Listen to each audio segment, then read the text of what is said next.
রাজ্যে বেআইনিভাবে শিক্ষক নিয়োগের ক্ষেত্রে কারা কারা যুক্ত ছিলেন এই বিষয়ে অযোগ্য প্রার্থীদের জিজ্ঞাসাবাদ করে 11 জন শিক্ষক এবং 2 জন অশিক্ষক কর্মীর খবর পাওয়া গিয়েছে, এমনটাই খবর সূত্রে। প্রকাশ সিনহা আমাদের প্রতিনিধির সঙ্গে রয়েছে। প্রকাশ, তোমার কাছে কি আপডেটস রয়েছে এই বিষয়ে? দেখো মাধুরী, এখন তদন্তকারী অফিসারদের সামনে সবচেয়ে বড় প্রশ্ন, তাহলে কি রাজ্য জুড়ে শিক্ষকদের কোনো র্যাকেট কাজ করছিল যারা বেআইনিভাবে চাকরি পাইয়ে দিয়েছে? প্রশ্নটা এই জন্য, সিবিআই তরফে যেটা দাবি করা হচ্ছে যে 2600 অযোগ্য প্রার্থীদের যে তালিকা তৈরি করা হয়েছে এবং তাদের জিজ্ঞাসাবাদ করা হয়েছে, তাদের জিজ্ঞাসাবাদ করে রাজ্য জুড়ে নতুন করে 37 জন এজেন্ট যারা অ্যাক্টিভ ছিল, যারা বেআইনিভাবে চাকরি পাইয়ে দিয়েছে, বিভিন্ন সময় আর্থিক লেনদেনে যুক্ত ছিল, এই 37 জনের মধ্যে যেটা সিবিআই সূত্রের খবর, 13 জন হচ্ছে স্কুলের সঙ্গে যুক্ত, বিভিন্ন স্কুলের শিক্ষক এবং নন টিচিং স্টাফ।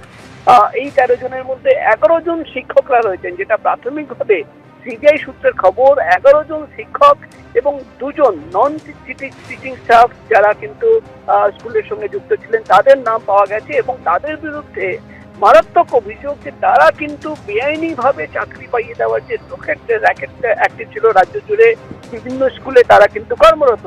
এবার যেটা সিবিআই সূত্রের খবর, যেহেতু অযোগ্য প্রার্থীদের জিজ্ঞাসাবাদে তাদের নাম উঠে এসেছে, তাদের প্রত্যেককে তলব করা হবে। সোমবারের পর থেকে এই 37 জনকে দফায় দফায় তলব করা হচ্ছে, তাদের জিজ্ঞাসাবাদের প্রক্রিয়া শুরু করবেন তারা। কিন্তু সব মিলিয়ে এখন সবচেয়ে বড় প্রশ্ন, তাহলে কি রাজ্য জুড়ে বিভিন্ন স্কুলে শিক্ষকরা ছিলেন, তারা কি কোনো র্যাকেট চালাচ্ছিলেন, বেআইনিভাবে চাকরি পাইয়ে দেওয়ার র্যাকেট? সেটাই কিন্তু এখন সবচেয়ে বড় প্রশ্ন, যার উত্তর খোঁজার চেষ্টা চালাচ্ছেন তদন্তকারীরা।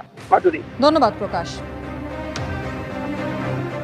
নিট কাণ্ডে একের পর এক নতুন তথ্য, এবার বিস্ফোরক চাঞ্চল্যকর স্বীকারোক্তি নিট কাণ্ডে ধৃত অভিযুক্ত অখিলেশ কুমারের।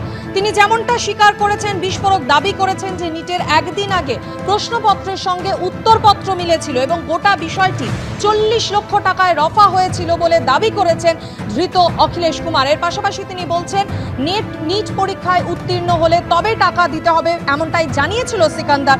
দাবি করেছেন অখিলেশের ছেলে কোটায় নিট পরীক্ষার জন্য প্রস্তুতি নিচ্ছিল বলেও তিনি দাবি করেছেন। নিট কাণ্ডে একের পর এক চাঞ্চল্যকর তথ্য সামনে আসছে, আর এবার এরই মধ্যে যে তথ্য সামনে এলো তা হলো নিটের একদিন আগে প্রশ্নপত্রের সঙ্গে উত্তরপত্র মিলেছিল, এমনটাই দাবি করেছেন ধৃত অভিযুক্ত অখিলেশ কুমার।